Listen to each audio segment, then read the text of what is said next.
오늘은 하나님의 일과 우리의 일이라는 제목의 말씀을 나누려고 합니다. 사순절 5번째 주일을 우리가 맞이하고 있습니다. 십계명을 통해서 우리가 어떻게 하나님 앞에 살아야 되고 또 우리가 어떻게 사람들과의 관계 속에서 살아야 하는지 깊은 하나님의 뜻을 우리가 살펴봤습니다. 왜 사순절에 굳이 십계명을 나눠야 했을까요? 물론 구약부터 인물을 중심으로 우리가 하나님의 사람들, 그들의 위대한 믿음들을 본받기 위해서 계속적으로 시리즈로 말씀을 나누고 있지만 십계명을 그냥 지나갈 수는 없었습니다. 왜냐하면 기독교인의 삶에 거룩한 삶은 필수이기 때문이에요. 거룩을 간과하는 순간 기독교인의 삶은 완전히 무너지기 때문에 거룩을 위한 첫 걸음마, 이 십계명을 나누었던 것입니다. 그리고 오늘 우리가 이 사순절을 통해 어떤 하나님의 사랑을 누리고 있는지, 그리고 그 사랑을 받은 우리는 어떻게 살아야 하는지에 대해서 하나님의 일과 우리의 일, 이것을 구분해서 우리가 말씀을 통해서 살펴보려고 해요. 자, 먼저 하나님이 하신 일에 대해서 우리가 살펴보려고 하는데요. 오늘 읽은 31절에서 39절까지의 말씀이 바로 하나님께서 하신 일, 우리를 너무 사랑하셔서 우리를 위해서 모든 것을 내어주시고 마침내 우리로 하여금 승리케 하신 그 승리의 역사가 이 안에 온전하게 기록되어 있습니다.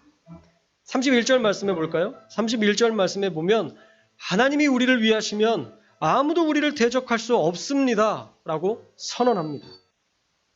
이 말씀은요, 하나님께서 우리를 정하시고 부르시고 의롭다 하시고 영화롭게 하셨기 때문에 아무도 하나님을 상대로 또는 그 죄사함을 받은 그리스도인들을 향해서 고소할 자가 없다라는 거예요. 너희 잘못했어, 너희 구원받을 수 없어 라고 말할 수 없다는 거죠. 왜? 하나님께서 우리를 위해서 그 모든 것들을 이루셨기 때문이에요. 하나님의 구원, 죄인을 위해서 죽으시고 부활하심으로 그 모든 값을 치르시고 우리를 구원해 주신 그 일에 대해서 불합리하다거나 비논리적이라고 반박할 사람이 아무도 없다는 것입니다. 왜냐? 그 모든 것이 그분의 사랑으로 주신 선물, 은혜였기 때문입니다. 32절에 그 사랑을 분명하게 말씀하고 있습니다. 32절, 자기 아들을 아끼지 않으신 하나님이 당연히 우리에게 모든 것을 아끼지 않으시고 주실 것이다 라고 사도 바울은 믿음으로 선포하고 있어요. 가장 아끼는 것을 주면, 가장 아끼는 것을 준다면 그게 가장 큰 사랑입니다. 우리 예성이와 우리 하은이가 만약 자기 손에 들고 있는 사탕을 준다면 최고의 사랑입니다. 자기의 전부를 준 거예요. 사랑의 끝판왕인 거죠. 아이에게 사탕 하나만 받아도 소중한 것을 받았다고, 인정받았다고 좋아하는 것이 우리의 삶입니다.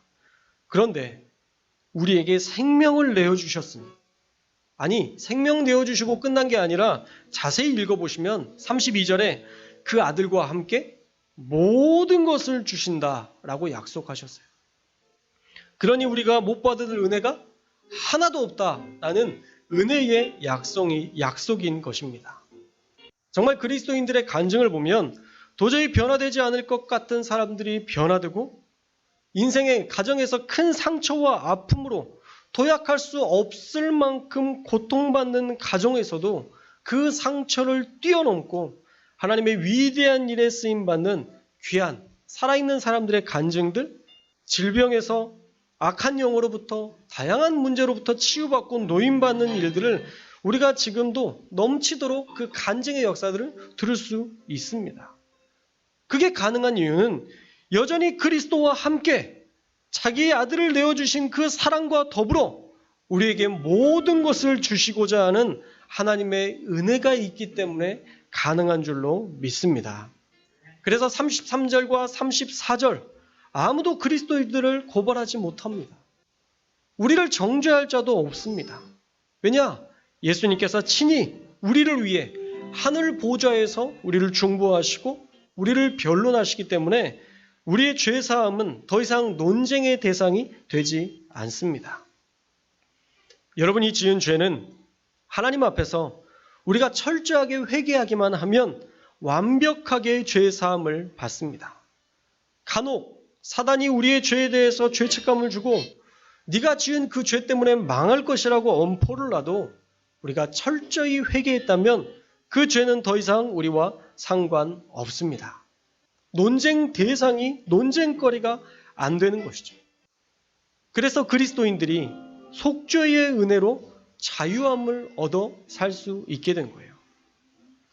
그리고 35절에서 37절, 우리가 그 사랑을 받았기 때문에 어떤 고통도 박해도 그리스도의 사랑으로 우리는 넉넉히 이긴다. 사도 바울은 고백하고 있고요. 38절에서 39절에 그 사랑은 그 어떤 것으로도 끊을 수 없다라는 이 완벽한 논리로 어떤 상황도 하나님과의 사랑에서 끊어지지 않음을 분명하게 선언하고 있습니다. 오늘 말씀을 정리해 보면요.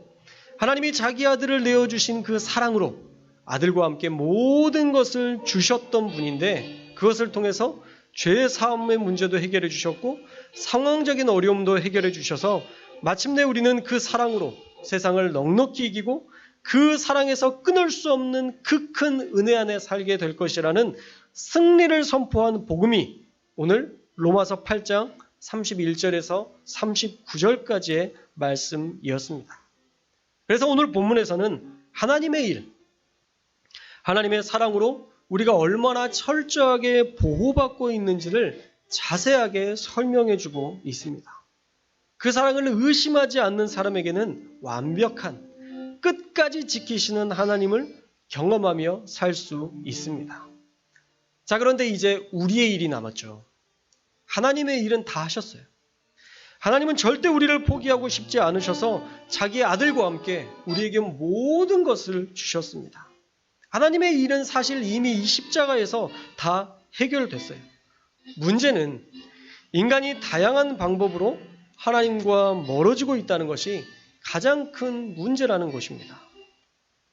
로마서 8장 6절에 보면 육신의 생각은 사망이요 영의 생각은 생명과 평안이니라 라고 말씀하고 있습니다.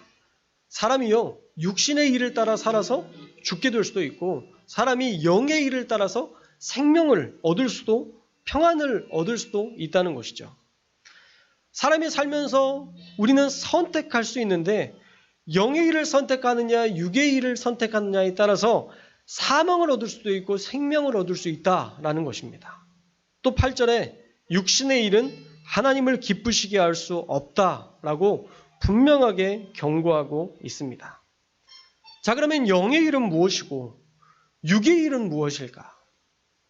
이것을 구분하는 것이 참 쉽지 않습니다. 자, 영의 일은요, 하나님께 속한 일이죠. 하나님께 속한 일이고 육의 일은 뭘까요? 내가 하고 싶은 일이거나 사단의 속임수에 넘어가서 한 일들이 다 육의 일이라 말할 수 있습니다. 그래서 이것을 자칫하면 이것을 판단하기가 정말 쉽지 않아요. 자, 어떤 병에 걸려서 내 건강 관리를 위해 노력하는 것, 이건 당연한 거죠. 당연히 그렇게 해야죠.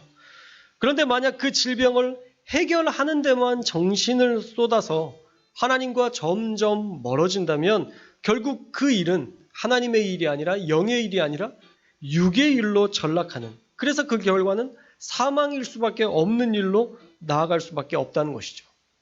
돈을 버는 것도 마찬가지입니다.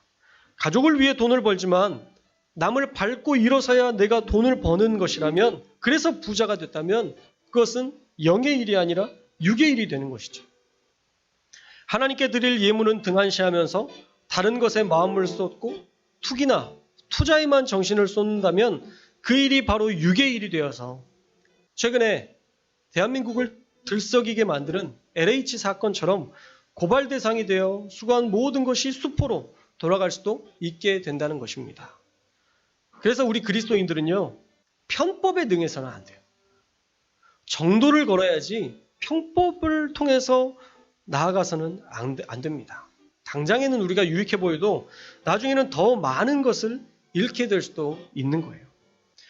결국 우리는 육의 일이 아닌 영의 일을 따라야 될 줄로 믿습니다. 우리가 하나님의 큰 사랑을 받았다고 해서 무조건적인 은혜를 누리느냐? 절대 그렇지 않아요. 우리가 성경 통독을 하면서 요즘 에스겔 말씀을 보는데 에스겔서에서 뭐라고 이야기했나요?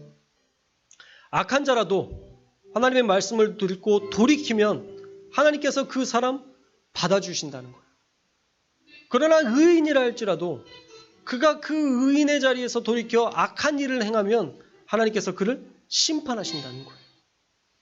하나님은 과거에 우리 믿었던 그 믿음 하나 보시고 끝까지 무조건적으로 우리를 용납하시고 사랑하시는 분이 아니세요. 하나님은 어떤 분이냐? 지금 내가 어떻게 살아갔느냐에 따라서 하나님이 복을 주시기도 하고 하나님께서 우리에게 돌이킬 수 있는 회개의 기회를 주시기도 한다라는 것입니다. 우리가 말씀을 통해서 보잖아요. 하나님의 백성이라도 그가 하나님을 의지하지 않으니까 이스라엘은 아수르에 의해서 남유다는 바벨론에 의해서 심판당했던 그 심판을 우리가 잘 알고 있습니다. 그래서 우리가 영에 속한 자, 하나님의 말씀을 듣고 그 은혜 안에 거하는 자가 되어야 하나님의 사랑에서 끊어지지 않는 것이지 우리가 육의 일을 하면서도 내가 교회 다니기 때문에 난 괜찮아, 난 구원받았어 라고 믿는 것은 착각일 수밖에 없다는 거예요. 사랑하는 여러분, 하나님의 일은 이미 다 끝났습니다. 하나님은 우리를 위해서 모든 것을 주시마 약속하셨고 그 아들과 함께 모든 것을 주시기로 결단하실 때에 그 결단은 십자가 앞에서 예수님께서 다 값을 치르심으로 이제 우리에게 그 모든 선물은 다 주어졌어요. 그러나 아직 사람의 일이 남아 있습니다. 우리가 거룩한 삶을 사모하고 영의 일에 마음을 쏟으며 살아야 이 은혜, 아들과 함께 모든 것을 내어주시는 사랑을 우리가 누릴 수 있는 것입니다. 저와 여러분이 하나님이 우리에게 주신 그 귀한 것들을 누리기 위해서 영의 일에, 선한 일에, 사람을 살리는 일에 힘쓰는 저와 여러분들 되시기를 주님의 이름으로 축원합니다. 물론 우리는요, 연약해요. 우리는 부족합니다. 우리가 어떻게 완벽하게 거룩하게 살 수 있겠어요? 사실 쉽지 않아 보이기도 합니다. 그러나 하나님은요, 우리가 그 선한 일을 따라 살 수 있도록 우리에게 홀로 네가 해봐 라고 하지 않으시고 성령님을 우리에게 보내주셨어요. 할렐루야. 저와 여러분 안에 성령님이 함께 계세요. 그래서 여러분들이 그 선한 일을 감당할 수 있도록 영의 일들을 감당할 수 있도록 매일마다 감동 주세요. 오늘도 그 감동으로 나오신 분이 있을 줄 믿습니다. 우리 교회에 나오기 힘든 상황들 또 형편이나 이런 것들이 안 되지만 성령이 감동 주셔서 아유 그래도 내가 예배 드려야지. 여러분들 그렇게 결단하고 나오셨다면 그게 바로 영의 일이에요. 여러분이 영의 일을 감당하셨기 때문에 생명이 있고 이제 평안이 있을 거예요. 그게 성경의 약속이거든요. 저와 여러분이 그렇게 매일마다 결단하며 살아가는 거예요. 하나님의 일을 위해서, 선한 일들을 위해서. 가난하고 힘들어하는 자들을 보면 애통하는 마음으로 그들에게 나오는 그런 일들을 감당함으로 하나님이 살리시고 하나님이 채우시는 역사들을 우리가 누려야 된다라는 것입니다. 저와 여러분들 가운데 성령을 선물로 주셨습니다. 할렐루야. 로마서 8장 26절 말씀 한번 읽어볼까요? 로마서 8장 26절 말씀 시작.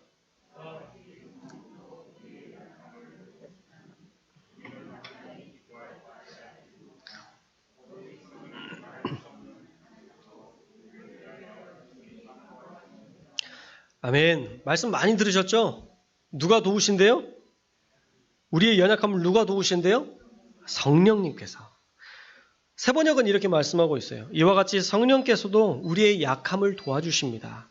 우리는 어떻게 기도해야 할지도 알지 못하지만 성령께서 친히 이루다 말할 수 없는 탄식으로 우리를 대신하여 간구하여 주십니다. 잘 보셔야 됩니다. 성령이 우리의 약함을 도우시는데 직접 개입하셔서 문제를 해결하시나요? 우리는 그동안 그렇게 알고 있었는데 그렇지 않아요. 오히려 어떻게 기도해야 할지 모르는 우리에게 성령께서 감동 주시고 기도하게 하셔서 하나님의 도우심을 얻도록 돕는다는 것입니다. 결국 우리가 기도해야 하나님이 역사하신다는 거예요. 성령이 그냥 우리가 그리스도인이니까 무조건 도우시는 것이 아니라 우리가 기도하지 못하고 있을 때 이 성전에 나오면 뭐라고 기도할지도 모르겠지만 우리 가운데 성령이 계속 말씀해 주시고 깨닫게 하시고 오히려 성령께서 기도하게 하셔서 우리가 생각지도 못했던 것들을 기도하게 하시고 꿈꾸게 하셔서 마침내는 하나님의 도우심을 경험하게 하신다라는 거예요. 결국은요, 우리가 기도해야 하나님께서 역사하신다라는 것입니다. 그리스도인의 삶에 무조건적인 은혜란 없어요. 그것은 구원받았을 때 한 번이면 족합니다. 우리가 기도해야 받을 수 있고 우리가 기도해야 누릴 수 있는 것입니다. 목회자가 여러분들을 위해서 기도해 주는 것도 사실 한계가 있어요. 제가 여러분들을 위해서 매일마다 기도합니다. 그러나 여러분들이 만약 졸고 있다면 제가 아무리 기도해봤자 하나님의 역사는 뒤로 미뤄질 뿐이에요. 저는 물을 붓는 것과 같다고 생각해요. 기도 응답은요, 물을 붓는 것과 같아요. 제가 여러분들을 위해서 기도하는 것은 스포이드로 한 방울씩 한 방울씩 떨어지는 것밖에 안 채워질 거예요. 그런데 여러분들이 눈물로 기도하면요, 주전자로 붓는 그런 역사들이 일어납니다. 기도해야 받을 수 있고 기도해야 누릴 수 있는 은혜입니다. 하나님은요, 오늘도 여러분들에게 말씀하십니다. 나는 너의 기도를 듣기를 원한다. 너의 간구를 듣기를 원한다. 너의 간절함을 듣기를 원한다. 히스기야 38장 5절 말씀에 히스기야의 기도를 들으시고 하나님이 어떻게 하셨냐면요, 바로 그 자리에서 생명을 연장해 주시는 역사가 나타나요. 우리 이사야서 38장 5절 말씀 함께 읽어볼까요? 시작.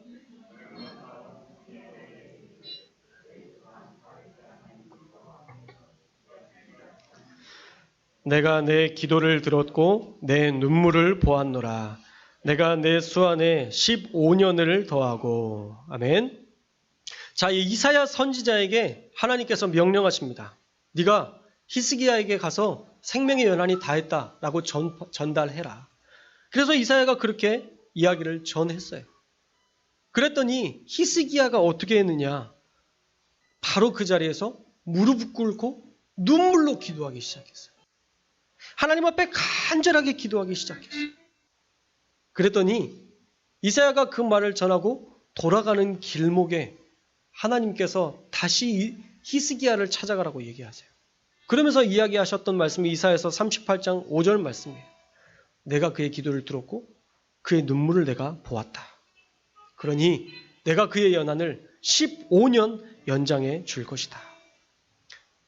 이사야가 그의 입술을 열어 기도했을 때, 이사야가 자신의 처한 환경과 형편이 어떠한지 알고 기도해야 되는 그 시간임을 알고 눈물로 아뢰고 엎드렸을 때 하나님께서 그의 생명을 15년이나 연장해 주셨다라는 것입니다.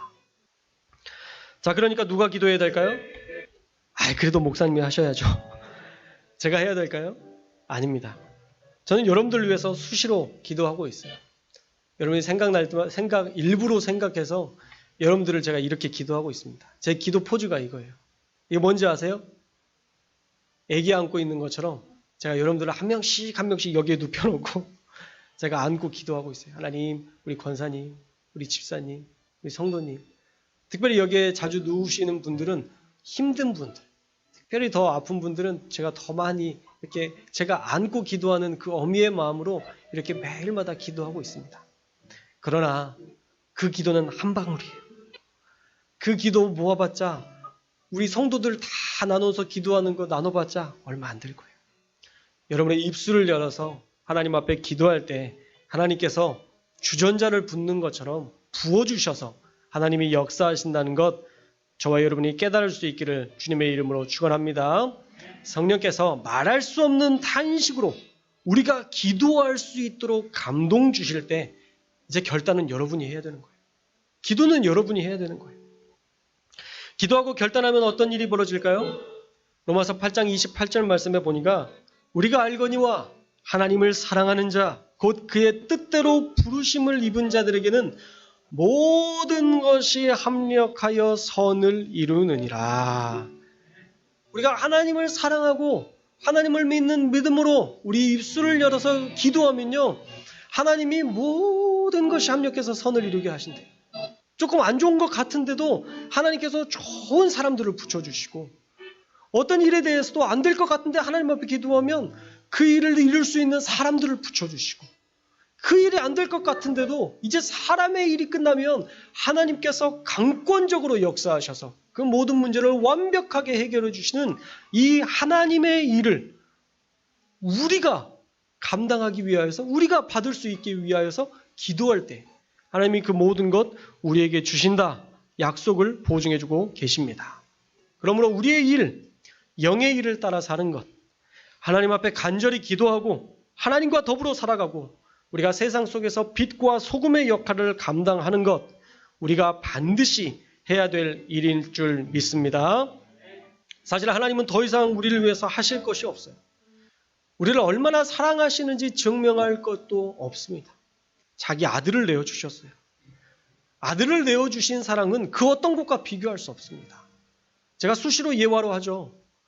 이 나라와 민족을 구원하기 위해서 여러분들의 자녀들, 그 생명 내어줄 수 있으세요? 대한민국의 구원을 위해서 내 아들을 내어놓으라면 여러분 아들 내어놓으실 수 있으세요? 지금 불가능한 사랑을 이야기하고 있는 거예요. 하나님이 우리를 얼마나 사랑하시는지 그 사랑 니네 실천할 수 없는 불가능한 사랑이야 라는 것을 보여주시기 위해서 독생자 예수님을 우리에게 보내주신 거예요. 아들을 내어주시는 분이 어떤 걸 못 주시겠어요? 아들을 주신 분이 모든 것과 더불어서 그 어떤 것을 아끼시고 우리에게 주지 않으시겠어요? 하나님은 이미 우리에게 하나님의 일을 다 이루셨습니다. 그래서 어떤 것도 그 사랑 안에서 우리가 넉넉히 이길 수 있는 힘을 주셨고, 그 어떤 것도 사랑에서 끊을 수 없는 은혜를 확증해 주셨습니다. 하나님의 일은 다 이루셨어요. 이제 우리의 일, 우리의 몫이 남아있는 거예요. 얼마나 하나님을 의지할 것인가, 얼마나 하나님 앞에 기도하며 매달릴 것인가, 그 간절함을 보시고 하나님은 이제 여러분에게 주신 귀한 선물을 가지고 일하실 줄로 믿습니다. 하은이가 저렇게 날 이쁘게 쳐다보니까 제가 갑자기 마음이 녹아져서 설교를 못하겠네. 저와 여러분에게 이제 우리에게 맡겨진 일이 있어요. 그 일, 기도의 일, 하나님을 위한 일. 또는 세상 얼마나 어려워요. 얼마나 힘든 때입니까? 얼마나 많은 사람들이 자살로 죽어가고 있어요. 이러한 때에 우리 주변에 있는 사람들을 우리가 위로했다면, 우리가 그들을 살렸다면, 우리가 그들을 위해서 기도했다면 그들의 생명을 구원할 수 있었을 텐데 그냥 하루하루 나를 위해서 살았다는 것, 그것이 얼마나 가슴 아픈 일이 될 수 있겠습니까? 대한민국 지금 자살률이 1위예요. 얼마나 많은 청년들이, 얼마나 많은 사람들이 그렇게 자살로 목숨을 잃어가는지 몰라요. 저와 여러분이 기도할 때 보이지 않지만 그 사람들과 우리가 만난 적도 없고 일면식이 없을 수도 있지만 여러분 그런 사람들이 혹시라도 있다면 하나님 그 생명 구원해 주십시오. 그 생명 포기하지 않게 해주십시오. 다양한 방법으로 깨닫게 해주십시오. 우리가 기도하면요, 그 어떤 사람 한 사람이라도 하나님께서 그 마음을 돌이키게 하실 거예요. 저는 그런 믿음이 있습니다. 우리가 기도하면 하나님 역사하세요. 미얀마를 위해서도 기도해야 됩니다. 요즘 미얀마를 보면 왜 이렇게 가슴이 아픈지 몰라요. 막 가슴이 아려요. 대한민국의 그 민주주의, 민주운동을 했던 그 5.18, 그 민주항쟁의 모습들이 떠올리면서 남의 일 같지가 않아요. 그때 독일의 한 사람이 기자가 와서 한국의 모든 실상을 알렸을 때 대한민국 가운데 그 군부가 무너지는 역사들, 그 시작점을 만들어줬잖아요. 우리도 해야죠. 미얀마가 우리나라를 얼마나 의지하는지 아세요? 그 나라랑 거의 비슷하거든요. 우리를 그렇게 의지해요. 대한민국에 도움을 요청하고 있어요. 물론 우리나라에서도 잘하고 있습니다. 체류탄이나 이런 것들도 그쪽 나라에 팔지 않고 군부에 관련된 것들하고는 완전히 모든 물자나 이런 것들을 다 끊어버린 좋은 일들을 하고 있어요. 우리도 좀 했으면 좋겠어요. 그 민주주의의 그 한 시작점에, 너무 중요한 그 시작점에 우리 교회도 한 역할들을 좀 했으면 좋겠어요. 다음 주에 여러분들 오실 때 한번 민주주의 이 미얀마를 위해서 여러분들이 좀 헌금을 하셨으면 좋겠어요. 저도 헌금을 준비해 올 테니까 여러분들 준비하셔서 우리가 그 민주주의의 작은 도움이라도 우리가 줄 수 있는 그런 교회가 되어서 우리만 잘 맞고 잘 사는, 우리만 부유해졌다고 즐거워하는 교회가 아니라 우리가 전 세계를 좀 두루두루 돌볼 수 있는 그런 위대한 교회가 되었으면 좋겠습니다. 목회를 하면서 저도 그걸 느껴요. 하나님 앞에 기도하면 얼마나 하나님이 놀랍게 역사하시는지 그걸 느끼게 돼요. 또 거룩하게 사는 것이 얼마나 큰 무기인지를 저는 너무도 분명하게 경험하고 있습니다. 제가 하나님께 매달리기 시작하면 하나님은 다른 것 다 풀어주신 것을 보게 돼요. 그런데 반대로요. 내가 풀기 위해서 하나님 없이 애쓰면 수고는 수고대로 하는데 그 효과가 아주 미비하다는 것을 저는 참 많이 경험했습니다. 그래서 저는 하나님께 늘 초점을 맞추며 살려고 몸부림쳐요.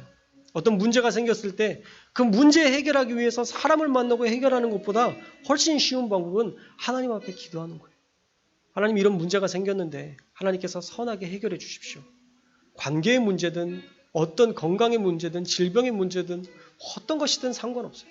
그것은 하나님과 관계 속에서 해결돼야 될 문제이지 인간관계 속에서 해결할 수 있는 문제가 아니라는 거예요. 하늘에서 풀어야 땅에서도 풀리는 것입니다. 마태복음 16장 19절 말씀 함께 읽고 우리가 마치려고 해요. 마태복음 16장 19절 말씀 함께 읽겠습니다. 시작.